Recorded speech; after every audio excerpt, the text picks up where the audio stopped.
Oh, hello. My name is Nora, and welcome to Books Like Whoa.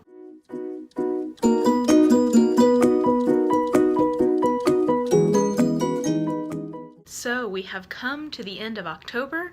It's actually not quite the end of October when I'm filming this. We've got one day left. We've got Halloween left, but I'm gonna go ahead and call it because I may read one more book between now and the end of the month, but like we're close enough, so let's wrap this bad boy up. So I'm gonna mix up how I do this video a little bit today. So instead of starting with some of the specific kind of books and what I thought about them, I'm gonna dive straight into the stats and then we'll wrap up with like my biggest hits, my biggest misses, all that stuff. So all in all, it was a very productive reading month for me. I read 20 books in total.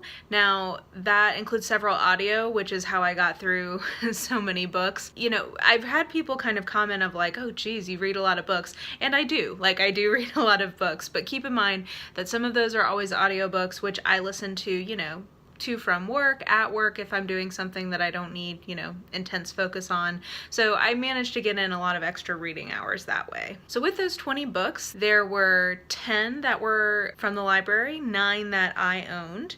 I read 8 audiobooks, 5 physical books, and 6 ebooks. So a nice mix, and actually more audio than I've probably read all year. So I was just in a real audio mood, and that makes sense because I was reading a lot of nonfiction this month, and when I read nonfiction, I do really enjoy often reading that through audio. All of that led to 6,252 pages read, which is a lot, and the average page length for any of those books was 329, which is over my normal average page length, and that makes sense because I read some like doorstopper books that I've been working on for a while this month, which we will get into. A pretty good genre mix as well this month, so I read 5 mysteries, 4 YA, 3 novellas, 6 general nonfiction books, 1 historical nonfiction book, and 1 piece of historical fiction. So that's a pretty good mix for me. I will say I think this is probably the first time in a very long time that I did not read any romance, because that's sort of like some of my go-to kind of end of the day light reading, but I think in this case some YA kind of took the place of that. My average rating this month was 4.7 unicorns out of 7 possible unicorns.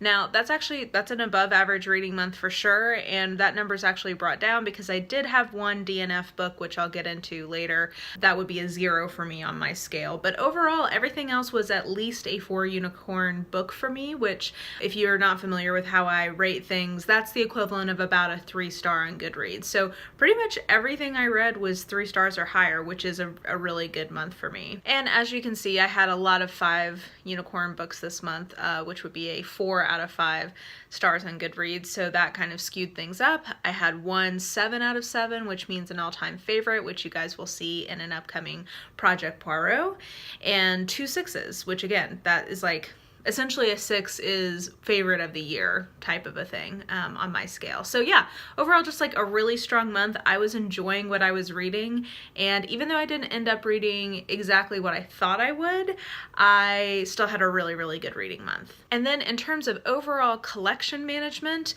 you guys will see the book haul that's coming up on Thursday, and yeah, it is gigantic, probably the biggest book haul I've had to date, but because I got rid of 20 books this month, I had 33 in the door, 20 out the door, that means I overall, you know, only gained 13 new unread books in my collection this month, and that is like completely solid. Very happy with that. I probably, like I said, will read 1 or 2 more books before the end of the month, so it actually I think will end up being a little bit lower than that, but yeah.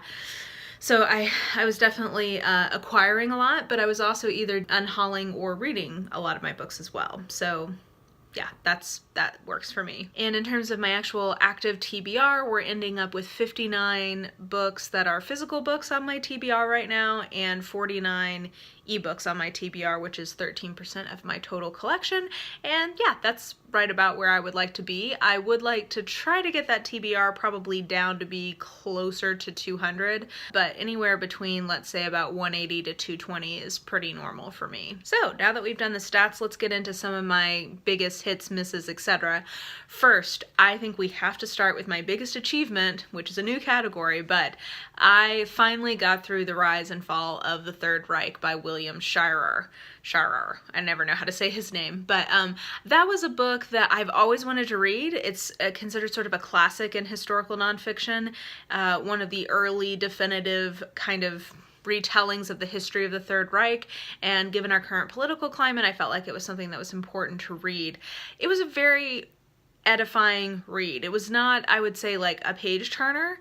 I would not say it was like narrative nonfiction where it's pretty easy to get through. It's like some heavy slogging, but the information is really, it was fascinating. Like, it's a fascinating book.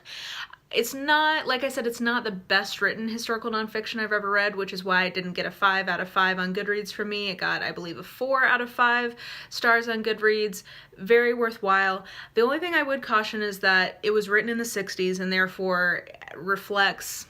One of the things that I love about reading history in general, like history nonfiction, is that you always get an insight into the sort of time and attitudes of the writer of the history, because they're bringing their own paradigm. And, you know, this was the 60s, so there are a lot of kind of asides that I would classify today as being homophobic, misogynist, not great, basically. But I think you always have to contextualize when a book was written, and I can't quite hold that against the book overall, but just as something to know if that is something that is going to be, you know, a problem for you, just FYI, I did definitely notice, like, you went out of your way to, you know, call women idiots right there, or, oh, okay, he was gay and you're acting like that means that he was, like, Satan incarnate. Okay, that's, to my sensibilities, that's offensive. But anyway, I did get through it, and that was very exciting. I have 2 in my biggest disappointment category, one of which was my DNF for the month, and one of which is actually not a badly rated book. I gave this 3 out of 5 stars on Goodreads. It was just personally disappointing to me. So first, the DNF was The Strange Case of the Alchemist's Daughter by Theodora Goss. And basically, my understanding was this was sort of like a kind of like historical fiction that was about all the daughters of some of the famous sort of like monsters from classic fiction. So like the daughter of Frankenstein, the daughter of Dracula, etc. And it very well may be a great book. I don't think it was badly written, but I literally could not get past the first 10 pages because it was written in like first person narrative where it was clear that it was like a first, like, they were writing this down, but then there were all these like breaks in the narrative where somebody else was like writing notes, and it was just like, I was really not liking the tone of it. Like, it felt like it was very sort of self-chuckly. It just really kind of rubbed me the wrong way. I think this is a book that a lot of people probably would like. It just didn't quite hit it with me, and yeah, I'll just leave it at that. That's why I DNF'd it, and it was my only DNF of the month. The other disappointment I had was Come Sundown by Nora Roberts. Now, this is a book that you guys know I've been trying to get to for the last couple of months. It is the sort of like, every year Nora Roberts comes out with a thriller in the summer that's like a standalone, and they're always really good, like well-written, popular fiction. And this was a really solidly written piece of popular fiction. It just didn't work for me. First of all, it's coming up against last year's book, which was The Obsession, which from what I've read of Nora Roberts' work is the best book she's written, I think. Like, at least of the ones that I've read, and there's a shit ton, so that doesn't mean all of them, but it's my favorite one I've read from her. And this year's, I just didn't think it worked. Like, every part of it I enjoy, like, were good, but they didn't all belong in the same book. Like, the thriller piece of it, I think, was the least successful for sure. Like, as soon as the bad guy showed up, I was like, okay, you clearly are the bad guy. So that was like 100 pages in, and I still had like 300 or 400 pages more to go. And then the romance was good, but not romancy enough to be super believable. And the most successful part of the whole book was the family drama, but it didn't really fully integrate with the other pieces, I felt like. So overall, it just disappointed me. I still gave it a 3 out of 5 stars on Goodreads. It's not that it's terrible. I expect a lot from her, and I really enjoy that type of book she writes, so I was just sad that I didn't love this one. And then I had 2 6 out of 7 unicorn books that were definitely my biggest hits of the month, except of course for that Project Poirot one, which you guys will hear about later. But the 2 books that I would put on my list of favorites for the year, first is Killer Instincts in the Naturals series from Jennifer Lynn Barnes. I talked quite a bit about this series in my what I'm reading right now kind of mid-month recap, so I won't get into it too much. Just suffice it to say, it's the second in that series.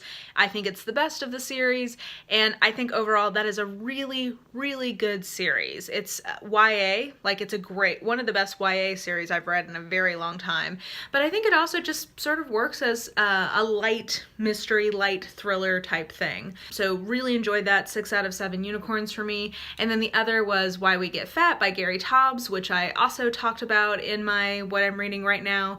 That was what really catapulted me down my current rabbit hole of how sugar is like a conspiracy from the government, basically, which is a bit of an overstatement, but also kind of not.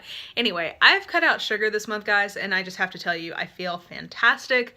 I'm sleeping better. I'm not up and down all the time. Like, my skin is clearing up. Everything is awesome. So it's working for me, let's just put it that way. But anyway, I thought that was a fascinating book, a really great example of what I would consider to be scientific investigative journalism, and just really, really good. I very much enjoyed that book. And then finally, my biggest surprise, I'm gonna go with There's Someone in Your House by Stephanie Perkins. So this is the first book that I've ever read from Stephanie Perkins. I've heard quite a bit about her. Anna and the French Kiss, I think, is the big sort of like YA series she's known for. I can't say that any of those books really appealed to me, but the fact that this was a YA thriller and I've been having such good luck with the Natural series, I was like, okay, I'll give this a shot. And I have to say, as a thriller, it's not really one. It's not much of one. I think that that's very much just sort of like the pretext for this essentially being just a straight contemporary YA novel. And I think as a YA novel, like a contemporary YA novel, this is one of the better ones I've read in a very long time.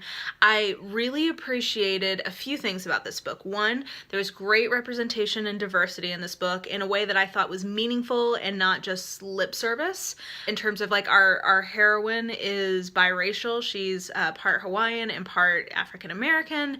And I appreciated, so like there's racial diversity, there's a transgendered main character person, there's just a lot of diversity, and I just think that that's great in YA when, like, that's a positive sign, I think. And then I also really appreciated how frankly sex was discussed in this book, and not in a way that was either like glorifying or like moralizing. It wasn't either way. I felt like it was just presented as like, this is a thing that happens to teenagers. And I appreciated that part of the kind of setup and kind of the forward momentum of the beginning of the book is very much about sort of like a miscommunication around sex and how that was affecting or not affecting a relationship. And that is something that everybody has to navigate, right? Like, sex is complicated, relationships are complicated, communication is hard. And I thought that that was great, that this is sort of like the heroine's sort of like first encounter with sex making things complicated, and I just thought that was a great thing to put it in a YA book, so I appreciated that. And then I also appreciated that sort of the overall message of the book is basically that we all make mistakes, and you can either decide to let that be what defines you for the rest of your life, or you can decide to learn from it and grow and move on, which, again, great theme for a YA. So this book didn't necessarily work that well for me as a mystery or a thriller in terms of, I just don't think it was that mysterious or that thrilling, but as sort of a kind of like a premise from which to have a really solid YA contemporary novel, I thought that worked fine. So yeah, I was just surprised. I wasn't sure what to expect because I saw Lily C. Reed's, her rant review of Anna and the French Kiss, so I just wasn't sure what to expect from this book, and I was very pleasantly surprised at how much I was like, yes, I would like wholeheartedly give this to a teen in my life that I knew. So I think that does it for October. We are now in November. Guys, time is just like, it's like water through a sieve. I don't know where this year is going. I've been doing this now for like 4 or 5 months, which is kind of awesome. And I hit 100 subscribers. That's something that happened in October, which in the scheme of YouTube, even in the scheme of BookTube, is absolutely nothing. But to me, that was so cool. And thank you so much to all my subscribers. I just really enjoy getting to like interact with you guys, and I don't know, it's just cool. Like, this is a really fun hobby, and I enjoy, like, part of what makes this a fun hobby is the people who watch the videos. So thank you so much. I really, really appreciate it. Yeah. So anyway, let me know in the comments what some of your hits, disappointments, surprises, etc. for October might have been. I always love hearing that. And yeah, if you enjoyed this video, please like, subscribe, follow me on the social medias if you are so inclined. I have all of that information listed in the description box below. And I think that will do it. I hope you guys are having a fantastic day, and I will just see you soon. Bye!